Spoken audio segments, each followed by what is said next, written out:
We're good. Just like that. We're live.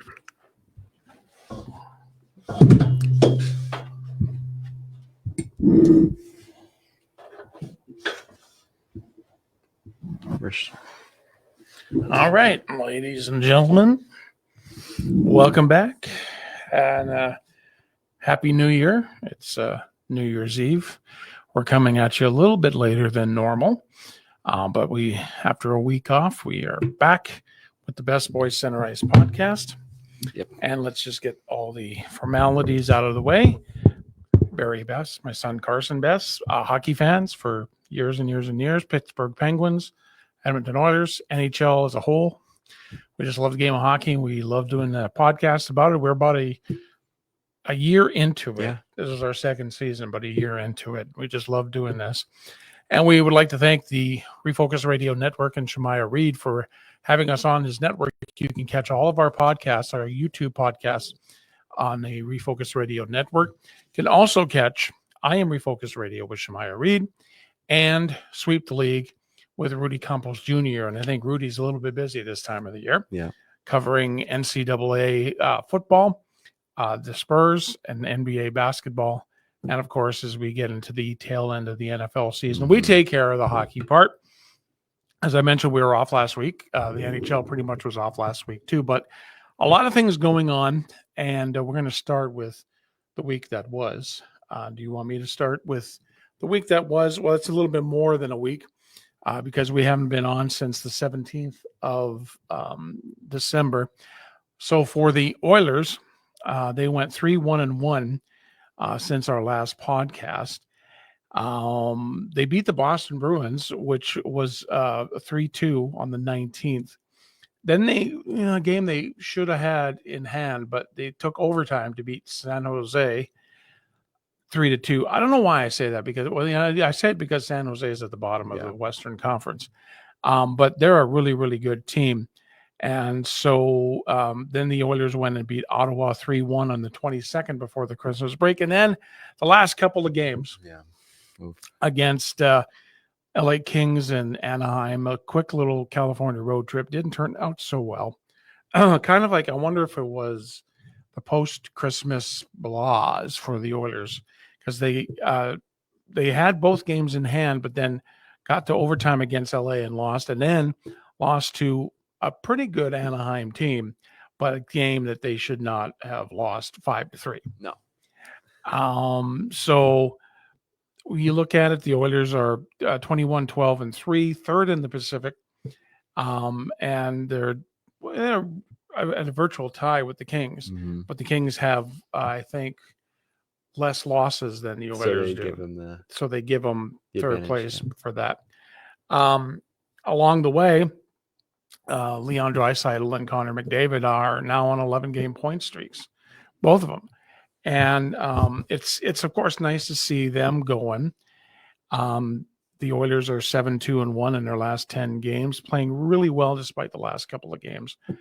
And I really think when I look at the game as a whole, when I look at the team as a whole over the last few weeks, the bottom six forwards are really playing. Maybe they're getting on the score sheet a little bit, but they're playing that game that allows teams to not take. You can't take a line off because the third and fourth lines are in there mucking things up.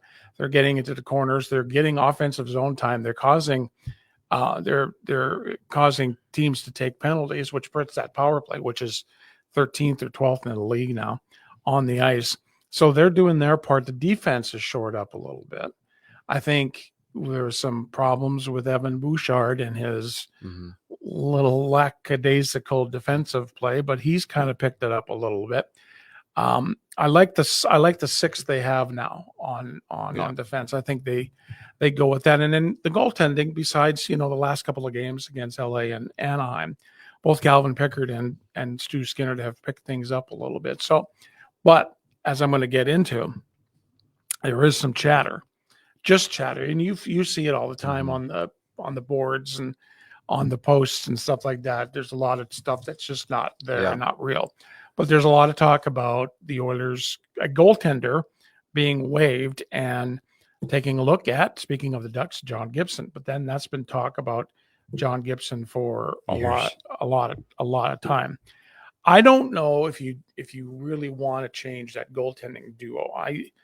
That's I think the easiest thing to go to with the Oilers is their goaltending. Is like, well, it's Stu and Pick. It's them two. Yeah. But outside of, like I said, the last 2 games, their last month and a half has been really, really good. Mm-hmm. So do you go for John Gibson?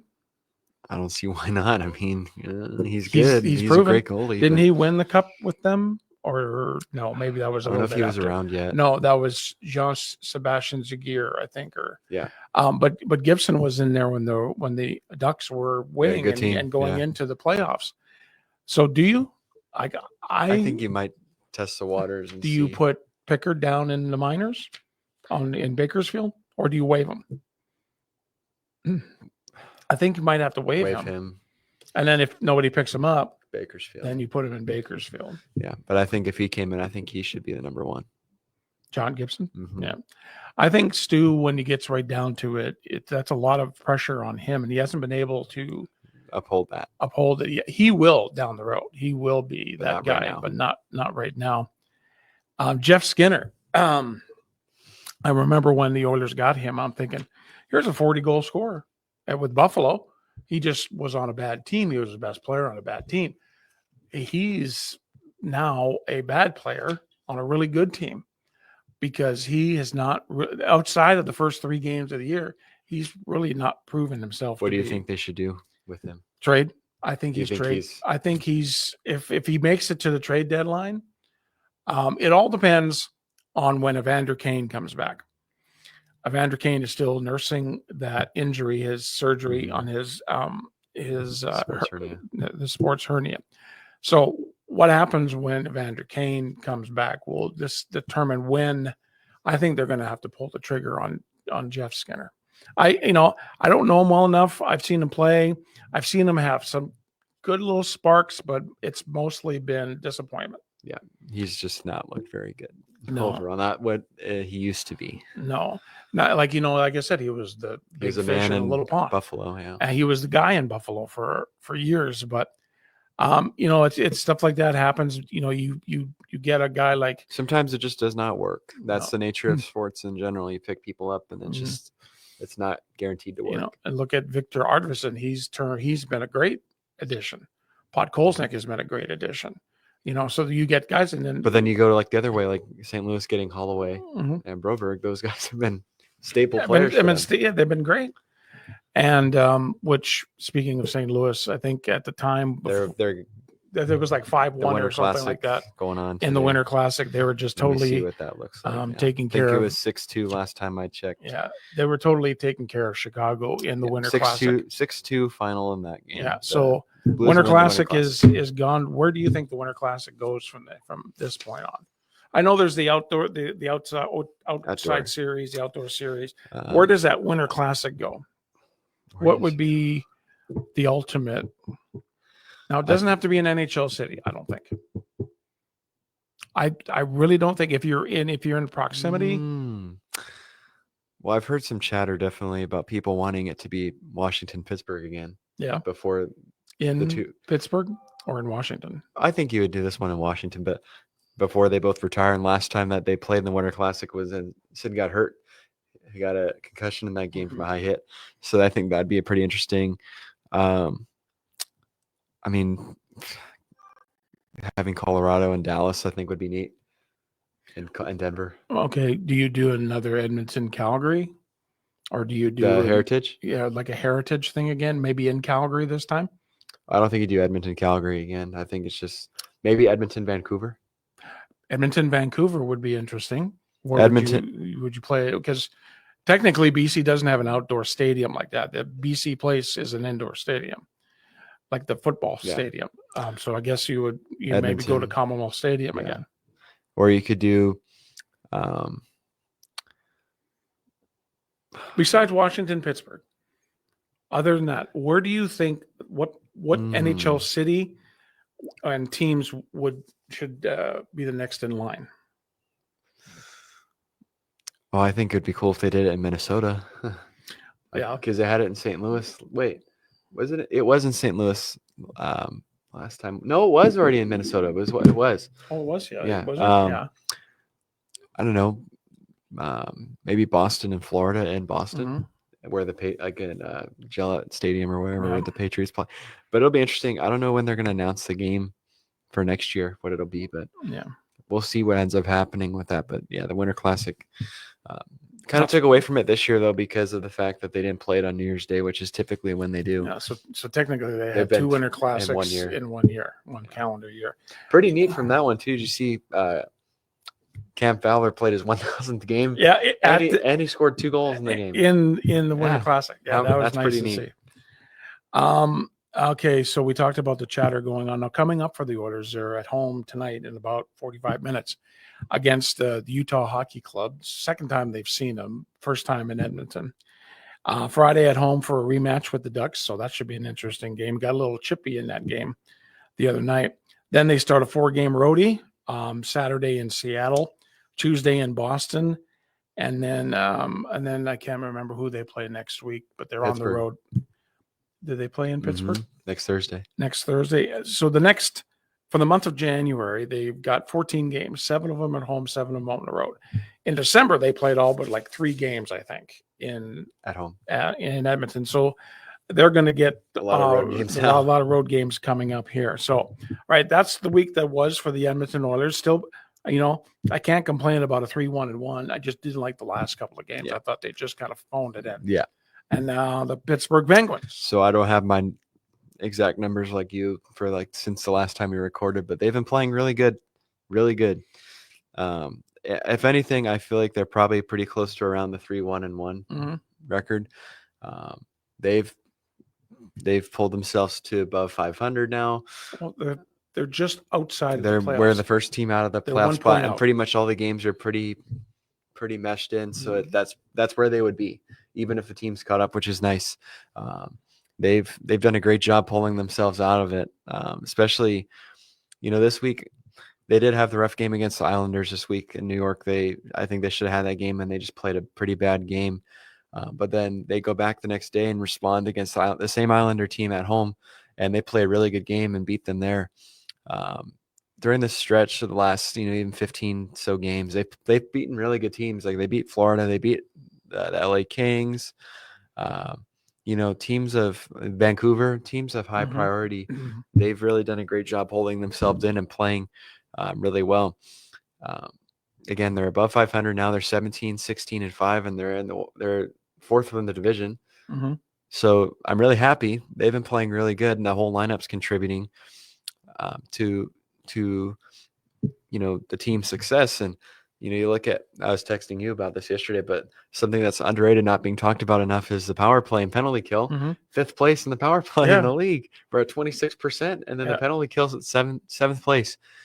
Special teams has been great, thanks to the help of David Quinn, who got hired to do that this year. It's looked really good. Both units are clicking. They split up Sid and Gino on the power play, which has looked really good, honestly. Both units are really contributing. The guy that's been scoring a lot of them is Bunting. He got back-to-back games of power play. Every time you say Bunting power play, when he texts me, it's like, man, he's power play guy. Yeah, so it's been nice to see that. Another thing that happened in the last game against the Islanders, Sid got the assist number 1,034, which puts him first place all time for ahead of Mario for Penguins all-time assist leaders. So we thought he had it in Long Island the other night, but they took it away from him because one of the Islanders had control of the puck and then turned it over. So he finally got it on a great backhand assist. Of course, it had to be. Of course. But really cool. There's still a big problem for the team is letting in so many goals. They're 32nd in goals allowed, but it's crazy to think that they're 32nd in goals allowed and they're still winning games. They're still in the hunt. They're scoring a lot of goals. It's been spread from lines 1 through 4, which is great. You don't have to rely on the top guys to score a lot, but they've been playing really good. Raquel's doing great. He's at 16 goals this year already, which he didn't get that many last year, and he's already above it. Brian Russ too. Just great to see the success from the team. Even the guy that I feel like too has been done a great job is Lizotte. He's at 9 already, I think this year, 8 or 9 goals. Thomas, he's got 4 or so now and 6, 7 points with us. this team's looking really good. Defense has been getting banged up, though we've lost a lot of guys. We lost Pedersen for a while, and he's coming back today. But then we got Letang now in IR from an injury he sustained in the game against Islanders the other day. So they just got to keep playing their game. Goaltending's been a bit better. They've been definitely stopping more pucks. It's just starting the games on time. The big thing with them is they're letting in a lot of early goals within the first few shots, and we got to stop that. Playing catch up. But you know what? I'm happy with it. They were 7-12-4 at one point, and now they're completely turned their season around. I'm really happy about that, and I think this team right now looks a lot better than last year's team, and they're poised to make a good run to make the playoffs. Coming up this week, they do have a tough schedule. They're playing actually right now in Detroit against the Red Wings to close out the year. And then they open up the new year by playing in Florida on Friday and then heading to Carolina on Sunday. So those are two tough games. I mean, Carolina's a team we can't seem to figure out. Thank God that's the last time we play them this year. Hopefully we can sneak at least a point, but I think we could win that game if we keep playing the way we are. And then the Florida game, again, we beat them earlier, but that was without Bob and Net, so we'll see what happens there. Nonetheless, starts today, play a good game against the Wings, and then move on to the new year. But they definitely closed out this year really well, and they put themselves in the hunt to be a playoff team. There's been some rumors going around. Well, what's going to happen with like Raquel? Is he going to get traded away? Is Pedersen going to get traded away? I think you maybe try to go Pedersen and try to get some guys, some younger guys out there. But I don't think you trade Raquel. You have finally a guy that's scoring a lot of goals on Sid's wing. He needs that there. I really don't think you trade him. He's worth keeping him around. The only way you could trade him is if you get a lot of guys that are ready to go now that can slot in there. But the way he's been playing, I don't think you get rid of him. But nonetheless, playing really well. Hopefully they beat the Wings today and keep it going. What about Jesse Puljujärvi? Yeah, he didn't get picked up. He got waived yesterday, but he didn't get picked up. So he's just reporting to the AHL, which is good. I'm glad we didn't lose him. Yeah, because I was actually surprised that I saw him on waivers. Yeah, well, he's at 8 points in 21 games so far this year, and he's been getting shafted really because he's not being sent down, but he's not playing. So it's a waste of his time. But now he's going to get set down and play. But I'm hoping that he can fit back in the lineup because when he's been there, he's been a solid forechecker. Really putting up a lot of points for his role. I don't know why they waived him, but you know what? Thank God he didn't get picked up. I think he's going to be a guy that's going to come key in the next couple of months when injuries maybe start hitting up. He's going to be that guy that they're going to need there. I heard a lot of people wanting the Oilers to pick him up on the waivers. Didn't work out the first time, so I don't see why I would want to do it the second. And Puljujärvi has played his best hockey with Pittsburgh. Yeah, I think he has been. I mean, he fits in the system. He's playing hungry. He wants to play there. I don't see why we tried waiving him, but it didn't work. So thank God he's still here. Now, the topic we've been talking about for weeks and weeks and weeks. The New York Rangers. Last year's President's Trophy winner with 114 points. For the best or highest amount of points in the NHL. In the NHL regular season. The best record. Eastern Conference finalists. Yeah. And now they are 3-10 in their last 13 games. The whole month, that's December. Yeah. 13 games in December, they win 3 of them and lose 10. The worst part of it for Ranger fans, they are eighth and dead last in the Metropolitan Division. They're going to finish the year 2024 last place in the Metropolitan. And they're like in 8th in the East period. I think, or something like that. In the East? In the overall in the East? Oh, let me look at that right now. No, maybe it's like I guess I have to scoreboard check real quick for the Penguins. Yeah. But the Rangers have just fallen. Like, that, look at the beginning of the year for the Oilers. They were 0-3. Rangers in the conference. In the conference are 14th. 14th. Okay, so it was 8th in the Metro. Yeah. So the Rangers just, sometimes good teams will have some bad games and they'll go, but not like when you go 3 for 10. They traded Kakko. They traded Kakko to Seattle, and he's looked good there, and he's found his role of being a top minutes guy. I've heard plenty of sources say that the room is completely lost. Plenty of people I think are going to be on their way out. It's crazy. I didn't picture this happening, but you know what? I hate to say it because I mean, I don't mind the players, but their fans are just so annoying. And, I hate to say it, there's not a fan base that I don't want to say deserves that more than the Rangers, but definitely. I mean, Mhm. they are a team that has only won one Stanley Cup since 1940. That's almost 85 years. Yeah, that's an They original don't. 6 team. Yeah, they're a big market. They're in New York City, but they're playing horrible, and their schedule really is getting the meat and potatoes of being tough. I mean, they play Florida, they play New Jersey, or they played Florida the other day. They play New Jersey. I think they got to play Tampa Bay again, Boston. I mean, these teams are just feasting Mhm. on the Rangers, and I mean, even then they've gotten beat by some lower level teams. They got beat by the Blackhawks. They got beat by the Kraken too when they were Mhm. there. It's just I mean, I think this is worse than the Nashville situation, to be honest, because this is a team that almost made the Stanley Cup final. Yeah. And really, if they don't turn things around the next couple of games, I mean, you're not going to make it. They're not going to make it. They're not No. going to make it top 3 in the division. There's no way they're going to make it. Wild card, you still got to beat teams that are hungry and playing Mhm. that way to get there. Yeah, there's still And a lot of good I mean, teams in the teams are East. feasting on their confidence that they don't have it. So, Mhm.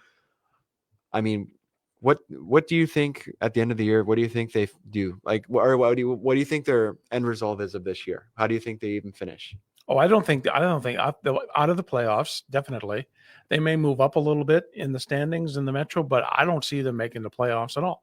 They're going to go from number 1 overall in the regular season to a team that didn't even make the playoffs. I don't see them making the playoffs. I really don't know how this happened. I mean, it's crazy to think that it did happen, but um, there's players in the team I like. Like I really like Shesterkin. He's a great goalie. He's not getting helped by his team. No, Obviously, they're not scoring any goals. Um, but I definitely think there's some pieces there that they're going to get rid of to get something back, and these guys are going to go to teams and there's make a difference. going to come a point, I think, around the trade deadline where it's like they're going to be sellers. They're going to get rid of a lot of I guys, and think they're they going to get be rid of looking. Kreider. They try to get rid of Zibanejad. Mhm. Um, do you look at shopping quick Yeah. to get him to a contending team Mhm. and trying to get something for him? Yeah. Because I think it'll come to the trade deadline, and they're going to have Mhm. to say, "We're just got to play for next year. We got to get ready for next year." and it's Because crazy. I mean, we were just talking about it too now. That I mean, okay, two things in the division that have happened that have been completely unexpected. Number one, Washington being where they are, right, first in the division, one of the top teams in the league. They've been playing so great all year. They were supposed to be at the bottom, and the Rangers were supposed to be the top team in the division, and they're not. They've pretty much swapped places, like like Pittsburgh. Mhm. We went from 8th to 4th. Even teams like Columbus, who's hanging in really the thick of it. Um, they've it's crazy that the Rangers are literally one of the bottom teams Mhm. now in the whole league. Yeah, This is not the New York Rangers from like, okay, 2019, 2020, where they weren't that good. They've got good players, yeah, and they're just not winning games, and they're just going out there and playing like garbage and making so many mistakes that teams are just capitalizing. Half the time these games are over in the second period, the way they've been playing, it's crazy. yeah, I can't imagine. yeah. It's just the free fall. I don't like to see good teams like that go that bad. But You wonder just, what's going on? Like, why can't they just and it's turn things obviously not a around? coaching thing because they haven't gotten rid of, No, and I've heard like that Laviolette has not lost the room. So it's the players. yeah, I mean, are they prima donnas just wanting to get their money? And I mean, they don't care if they win or lose, or what's kind of, going on? Because at some point, there's enough talent there you can win a game, and they're just not winning a yeah, game. They finally won a game a couple weeks ago against Dallas, and then they've lost like 4 straight since then. mhm, So yeah. it's like nothing. It's not clicking. No, there's something going on in the No, dressing room. There's something going on no. with the And players. and people thought the Christmas break would help them out having some time off, and they've lost 2 straight games since Yeah. Christmas time. They lost in Tampa and then in Florida against the Panthers. So I mean, Every time you lose, especially in your division in yeah. your conference, your chances of getting back up diminish. No, And I mean those are 4-point swing games, especially the division games. I mean, yeah, you don't want to lose to a division team, but yeah. because that's the format of the league is divisional. But yeah, it's I, nuts. I think if the Rangers want it, if they want to do anything, and this now 2025 starts tomorrow, if they want to do anything, they have to adapt um, the 8 game strategy. You'll 5-3 every 8 Yeah, games, and then you get yourself back in it that but way. still, I mean, it's crazy. They've got to play some tough games yet. I Yeah. mean, there's a lot. I mean, that's saying there's probably 44 games or Yeah, so left 46 for them, games, I think, or for the something like Rangers. that. Yeah. Yeah, 46 42 game games. Yeah. probably left for them, and they've realistically probably got to win 30 of them, Yeah. if not more. And that's still playing teams probably like Avalanche, Vegas, and They gotta the play the West, Oilers Vancouver again. probably. Yeah. Like they've got to play some tough games. They Yep. really do. And I mean, they're not an advantage anymore when they play at home. No, They've not at got no all. advantage. Not at all. So the last thing that I have, we already talked about the Winter Classic that just ended. Ovi's back. Yeah. He got an empty netter here the other day, and he's 25 away from the great record. one, Wayne Gretzky's record for most goals in that career. He's got 42 games to do it, so he's got 25 to go. Do you think that he'll do it this regular season? I don't think he will. I think he'll be close. I think he'll have like maybe 9 or so left come the end of the year. Because he started out just on a tear. But then unfortunately, he got hurt. I don't care that he's an arch rival player. He got hurt. Unfortunately, that sucks because he was on a great pace. But I think he finishes it out next year. He beats the record. Honestly, I could see him beating the record like against an Eastern team. Like it could be cool if he did it at home. But yeah, I think 16 or so at the end of the year. But you never know. I mean, this game is crazy. He could have a hat trick a couple nights now, and that's cut his margin in half. But I mean, he's been playing really good. I think he's been leading that team really well, playing not just to score, but to lead the team to win. And I think that's a different Ovi than we've been used to seeing in the past. Before they won their cup, we've seen a different Ovi since then, that he's just wanting to win. Yeah. So if he doesn't hit the score sheet, okay, cool. What have I got to do to make a difference to make my team win? And that's been cool to see. And they've been playing really good. Good on them. Their goal has been fantastic. Their coach, I think, Carberry, he should win the Jack Adams for the Coach of the Year. Yeah. But really cool to see that. Hopefully he beats it. I'm excited to see him beat it.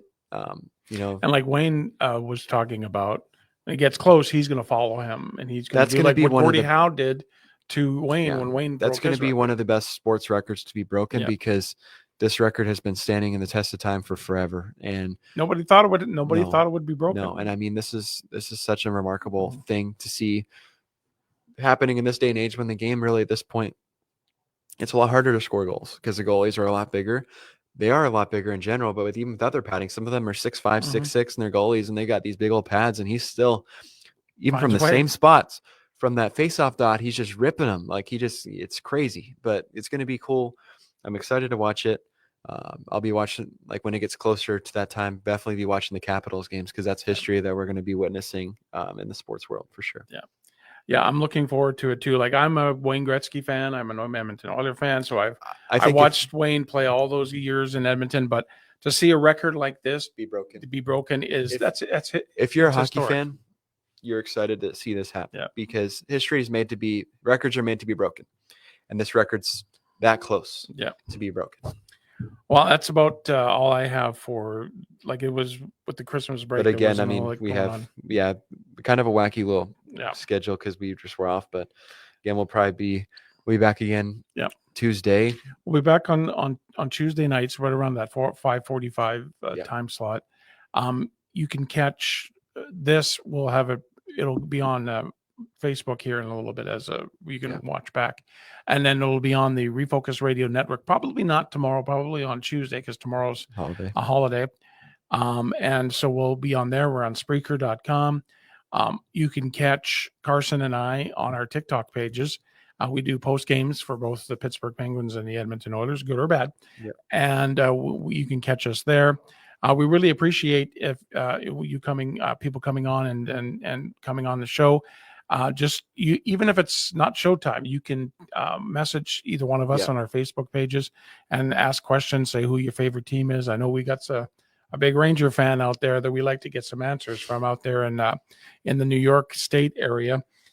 Dave Rogan, I'm not calling you out or anything, but you need to. I just did now. You got to call us and say what's wrong with your Rangers because we're baffled. We don't know, but we just really appreciate all the support we get from the Refocus Radio Network. Check out our podcast. Check out Rudy's podcast on Sweep the League, Shemaya's I Am Refocus Radio, and a lot of other great stuff going on. We'll be back on Tuesday. We'll have more of the week that was for the Oilers and the Penguins and look at what's going on as we start the new year. Yep. Happy New Year, Carson. Yes, you too. And Happy New Year to everybody out there. Hope everybody is safe and happy. And you know what? It's in between time. Oh, no, I'm sorry. In the meantime and in between time, everybody have a great hockey night. Carson loves when I say that. I know he does. I know he does.